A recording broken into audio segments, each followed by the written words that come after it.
Peugeot Boxers. Motors ir augsts, viss kā ledus. Mums griežās visu laiku ventilatori un noslausti. Temperatūra dzīvojos datos mums lūk lēkā šāda te. Iebāžu roku te zem motora telpas. Mēģinu pakustināt ledus.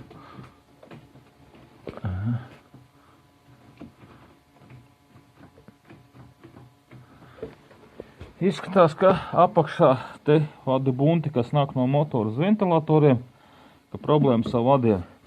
Pats interesantākais ir tas, uz paneļa temperatūra arī lec, un tā kā aiziet sarkanajā, patreiz gan viņš mums te neko nelēkā, ja?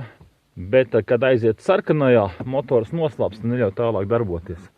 Izteikti franču automašīnā. Nu, ko meklējam, kur mums ir izsavienojums? Peugeot Boxers vaina izrādījās banāla. Temperatūras sensors. Tagad rāda 24 grādi, normāli, tik lielajā silta tosā ielikām arī drošinātājus. Jā.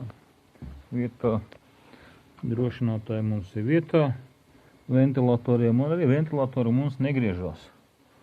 Viss izrādījās problēma ir temperatūras devējā.